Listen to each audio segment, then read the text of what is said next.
Our next two presenters are Ashley Bell and Wade Kill. They will share research on penetration testing using Kali Linux and Nmap. Their mentor is Dr. Lavanya Mandava. I will turn it over to both of you.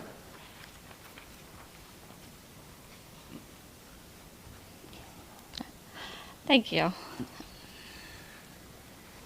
So first of all, we would like to thank Quincy University for the opportunities to study here, and special thanks to Dr. Lavanya Mandava for teaching us for these past 2 years and mentoring us through this project. All right, first our agenda for the first part is just going to be through the purpose, the potential users, what is pen testing, the stages of pen testing, the type of hackers you'll most likely encounter, what is sniffing, and the tools used in these tests and programs. Our purpose for this project was to learn how to secure home networks, find vulnerabilities in our networks, perform the different penetration tests that we're going to show you today, capture the packets and traffic that are going through through your home network, and see what more info we can uncover, the hidden info. so for potential users of this systems, small businesses would definitely benefit for this, especially those that have online sales. A lot of small businesses can't afford to pay for professional penetration testers, so being able to test their own networks is very helpful to keep their clients' information secure. Individuals with home networks that want to test their own home network, which is what we did. We tested our home networks. And anyone that is generally interested in network security. What is penetration testing? It's also called pen testing. It is a form of ethical hacking. This is part of the offensive side of cybersecurity. So there is a defense and an offense. The offense is red team, and this is trying to gain access to a system, where defense, the blue team, is protecting it, trying to keep people out of the network. Basically, penetration testing is hacking with written permission, and written is key here because verbal is not substantial enough. You have to have written permission, and in this written permission, it says what you can and can't do on the system. Basically, penetration testing is for finding weaknesses and exploits in a system, device, or network before a hacker can. There are 5 stages of pen testing. First is reconnaissance, scanning, vulnerability assessment, exploitation, and reporting. So reconnaissance is gathering information, not just about the network, but the devices, the users. Any kind of information you can gather about anything inside that network is beneficial. This can be done by active or passive attempts, passive being find anything online that is public information. Scanning is very important. We need to find any open pores or any vulnerabilities on the system, because those can be used and exploited. And then we need to asset the vulnerability level of the device, the network, and we need to see if these exploits can be used. Next comes the exploitation, where we actually try to gain access to these devices, networks, accounts, and everything. Reporting has to be done on everything. Every information that we have found, every test that ran, every result that we got needs to be documented. And also having suggested steps moving forward, like what kind of software they need, what kind of defenses they need to install. There are 3 types of hackers. There are white hat, gray hat, and black hat. White hat tests securities of a network that identify weaknesses within a network, and they do have written permission. They work in an ethical manner, and they keep all their information confidential. Black hats, on the other hand, are criminals. They break into systems for malicious reasons. They do not have permission, and it is usually for some kind of financial gain. Gray hat hackers are in the middle. They do not have permission, and they may break laws and violate policies, but it's not usually for a malicious reason. An example would be a teenager that's obsessed with aliens and he wants to hack into Area 51 and see if they're actually housing aliens. He's not doing it to exploit the system in any way, he just wants to find out information for himself. So he would be considered a gray hat hacker. Sniffing is capturing network packets, like eavesdropping between a conversation between two people, and the devices that are usually communicating, and stealing that information for yourself, and later try different exploits on them. As you can see, just from a quick glance, there's a lot of information. There's a lot of information for this. There are activities done between the two different between the connection, the sites visited, and the IP and MAC address of the two, this one just, of the computer being used. There are different platforms, libraries, and tools we use through this, are just name a few: Kali Linux, Nmap, VirtualBox, VMware, Wireshark, John the Ripper, and Python. There's a lot more we use. I just was naming a quick few off the top of my head that we did. So Kali Linux is the main platform that we use. It is a Linux-based operating system. It is used for pen testing, security research, reverse engineering, and system analysis. It is free, open source, and completely customizable. It comes with over 600 pre-installed tools that we did use. It has a wide range of device support and multi-language support. Nmap is an open source command tool. It is used to find IP address and ports, find if devices are running on the network, discover the open ports, and detect the vulnerabilities on the networking. So in order to use the Kali Linux and Nmaps, we downloaded virtual machines, and for a virtual machine we have to have a hypervisor. In this case, we used two different hypervisors because we wanted to see if there was a difference between them. So what a virtual machine is, it's basically a machine inside of another machine. So we use virtual machines in case our virtual machine comes across any malware, any viruses or something, and it is crashed. We can go ahead and delete it, and we can start all over without affecting our host machine. So for this, we downloaded VirtualBox and VMware. There were some differences initially at the beginning of each. VirtualBox was a lot more difficult to set up and initially run, whereas VMware has preset settings for different operating systems. So it was really easy to set up, but then when it came to customization, it was a lot harder to find the settings that we needed to change. So they have their fault. They have pros and cons for both of them, but after initial setup and everything, they both virtually worked about the same. For the next part, we're going to show you the different scanning and testing we've done. We show them Nmap scans, show the insecure connections between the HTTPS and HTTP, the man-in-the-middle attack, and the different type of pen test programs we used, such as Metasploit, SQL injection, and John the Ripper. So first off, we needed to scan a network to find devices that we could test. So we used Nmap for the scanning. It scanned for all the devices on the network, and it gave us a little bit of information about the devices.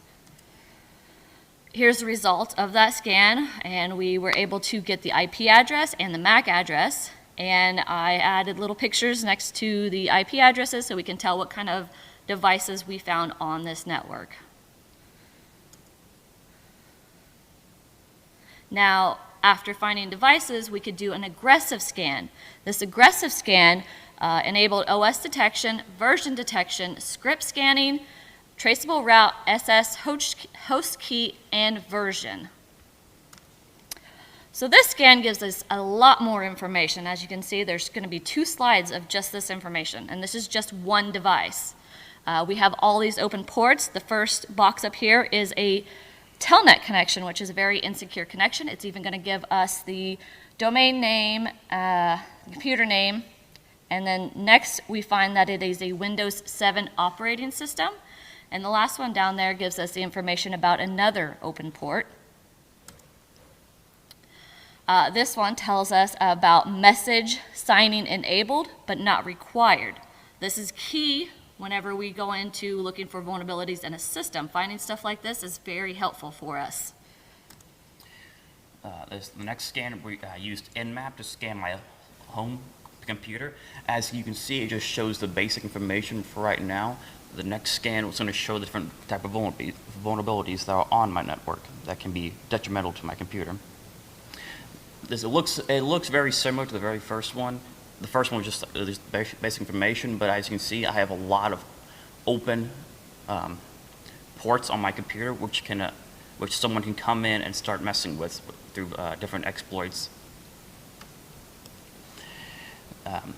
There are a lot more different insecure connections. First, Telnet, which can be used to log into a remote computer. FTP, which is File Transfer Protocol. HTTP, which is used to visit HTML sites. These are all big risk to businesses. They're not encrypted, and they can be captured by a very basic sniffer program.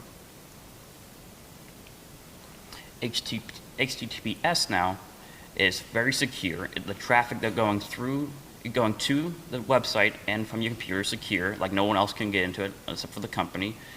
And as you can tell at the very top, it's locked by the obvious lock that shows that you are secure. Nothing's going to happen.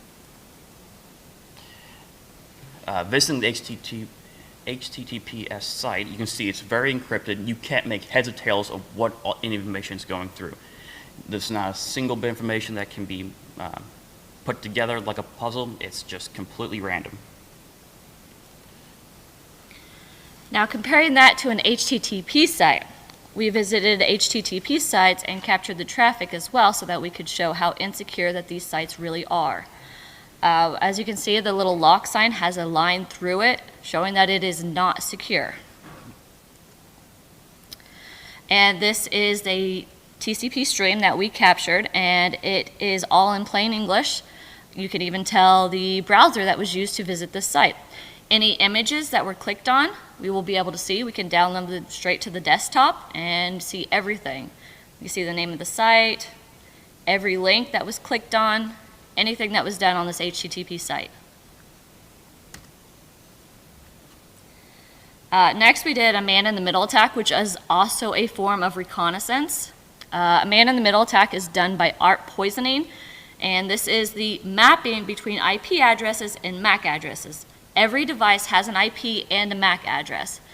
IP addresses are always changing. You're going to have a different IP address at your home, when you're at a coffee shop. Everywhere you go, you're going to have a different IP address. But your MAC address never changes. It's always the same.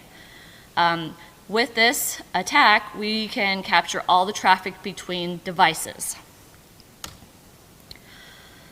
So I'm going to break this down a little bit and kind of try to explain it a little bit better.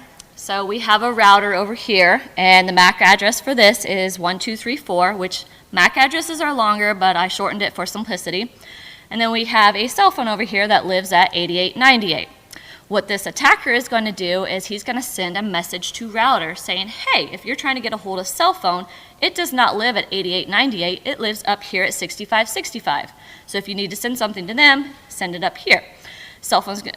Attacker's going to do the same thing to cell phone, say, hey cell phone, if you need to send something to the router, it doesn't live at 1234 anymore, it lives at 6565. So if you need to get a hold of them, send it to 6565. And this is how the attacker is able to get traffic from both the devices.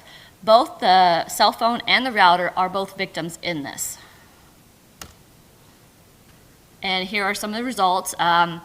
The one on the far is a terminal view of the packets that we are capturing, and then the bottom is the Wireshark view.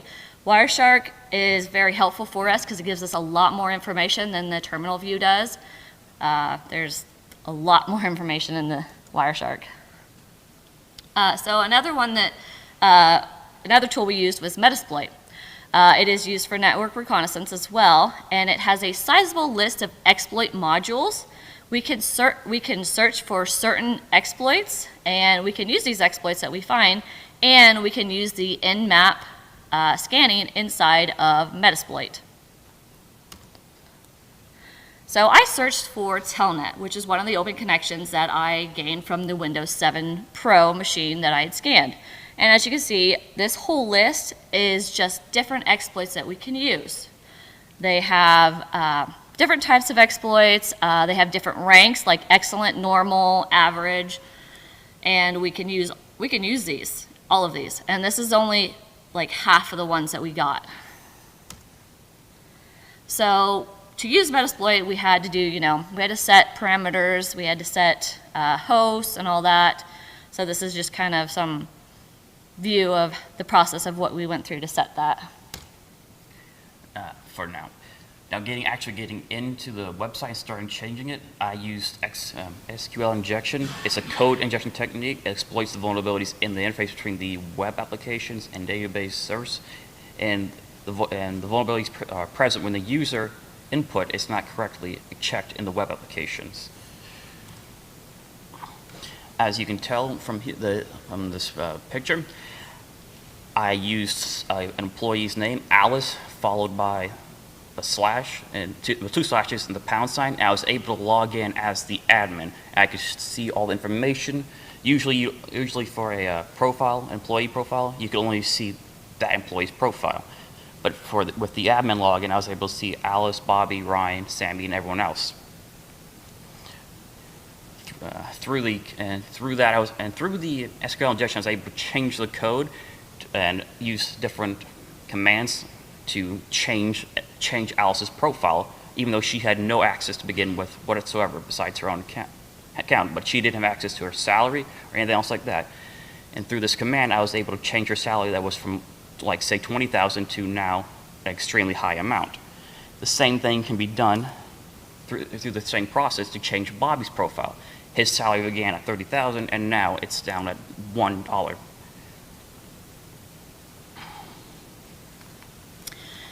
John the Ripper was another pre-installed Kali Linux tool that we used. It is a password security auditing and password recovery tool. It is one of the most popular password cracking tools that we found. It is open source, so it is customizable, and it supports hundreds of hash and cipher types. So for this, to test this, I went online and I found a MD5 hash generator, and I took my password, which was password123, and I sent it through this MD5 generator, and I've got this hash here, and I saved it in a file called test. And then I used John the Ripper to see if I could crack this password with just the hash. Because all computers, they don't store passwords in plain text. They are all hashed. So we use this to try to crack the password, and as you can see down here, it has the password 123 because it did find a match. The question mark is because I did not have a username associated with the password. We're also, when we're scanning, we can also save these results straight to our desktop because reporting is important. We have to have all the results and all the scans, the tests, and information that we gather. So having this be able to add this into every scan that we do, having saved these results, saves a lot of time for us at the end so that we don't have to go back, go through it, and write down everything that we have found. So we can just save it right to our desktop. And that is our presentation. I hope you enjoyed. Is there any questions?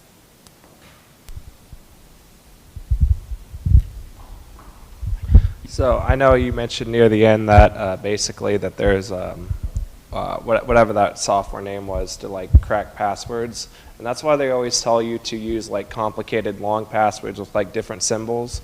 What exactly? Why does that make that kind of software, like why does it struggle to like try to get those kind of passwords? Well, the software that we used, it actually has pre-built word lists that it's got thousands of words in it, that it compares that hash form to the hash that is in there. So by making it more complicated, hopefully it's not in that word list so that John the Ripper won't find a match. It's basically just like a checklist, like password 1, not there. Password 2, not there. And then it just changes the password, like it was all lowercase, change it to all uppercase, and just try them through that. It's just you're basically just brute forcing it and just testing everything in that list. And you come up successful, you're in. If not, well, then you're not. Thank you.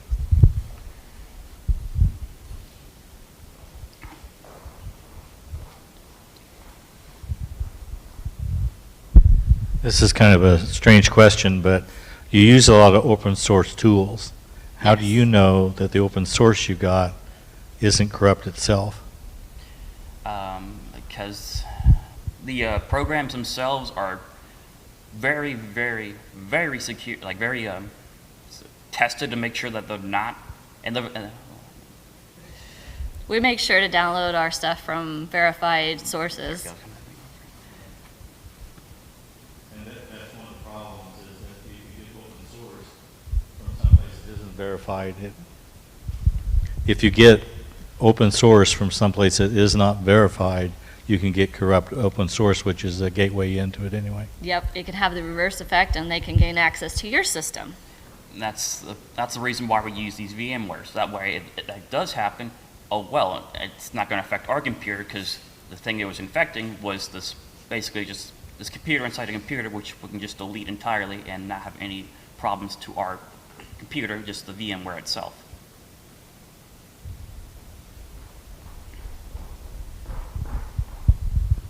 I have questions, but I'll start by responding to that question and your response for your future edification. The party line on why open source software is secure is that it is documented publicly, it is open, so you are theoretically protected because the code running in the software can be looked at by anybody who cares to look at the open source project. Now, if nobody's actually auditing what's happening in the open source project, maybe open source is not itself a security measure, but I guess people who are FOSS proponents of free and open source software, are going to tout that as their party line for why open source software is safe. I guess my initial question is, you run a port scan, you find some open ports. Why is the simple presence of open ports bad? Why is that a problem? Basically, it's an opening, and any opening, there is no 100% way to secure any network. Any network can be broken into with enough effort, and finding open ports are like holes in this network. And by researching different ways to use those holes, we can get into them. So you scan my Windows 7 PC, you see port 21, which is the telnet port, open. How do you then proceed to exploit that open port? We would probably use Metasploit, which we would look at the version and see what kind of version it is and see what kind of exploits that we can use with that one. Because there's different exploits in Metasploit, but there's also different exploits that we can find just by Googling on the internet. We can find exploits. Yeah, because with every update, there's always going to be something changing. Saying Route A was open pretty much, but it was blocked by the new update. But if your computer's still running on the old update, Route A is still open. So we just look back at the previous vulnerabilities that people have found, test to see if Route A is still working for you, and just exploit it that way. If that's the case, why do we open ports at all? Well, we have to have connections to the internet, to outside. We have to have ways for traffic to come in. Telnet is not secure. Like, it's not encrypted. Anything that you send through Telnet, it's going to be in plain text. There are more secure encrypted forms that we could use instead of Telnet. A lot of people don't use Telnet because of the risk of it being unencrypted and insecure. Okay. I guess my then follow-on question to that is, what if I have to have a port open and I'm exposed to exploits? What do I do to secure from those exploits? Because, I'm running a Windows domain. I have to have 38389 open so that devices can talk to their bosses. How do I secure that port if it has to be open? I would probably look into the firewall settings and rules and stuff and create rules to help protect it better, like not allowing certain traffic to come in through that port. Okay. I have other questions here, but I don't want to hog the mic if other people have things to ask. You talked about using ARP poisoning in your man-in-the-middle attack. Can you tell me more about how ARP poisoning works exactly? Like, what's the mechanical layer? Or is there a tool that you used that just does the process of the ARP poisoning for you? I guess, did you figure out how to do that yourselves, or is there software that did that for you? Or is there, I'll just let you start answering my question and stop Well, babbling. actually, we did the art poisoning 2 different ways. We did use Python code to do it. And then for this one, we used an application called EtterCap. It is a tool specifically used for man-in-the-middle attacks. And together with Wireshark, we were able to do the art poisoning and trick the router and the cell phone to believing that the devices they were trying to contact were actually at the attacker's address and not the addresses that were set to begin with.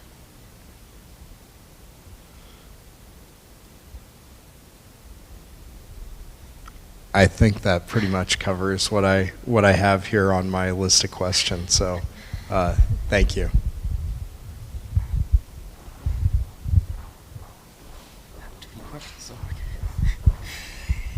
What was the biggest surprises that you found while doing this?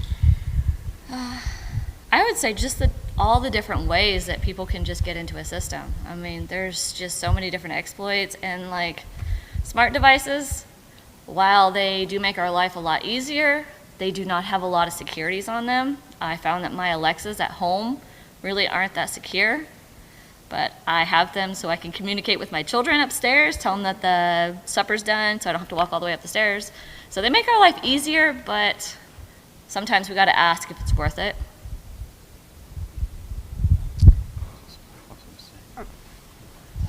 Okay, we're on time. So thank you, Ashley and Wade. What am I copying? I don't know. This thing don't feel too bad.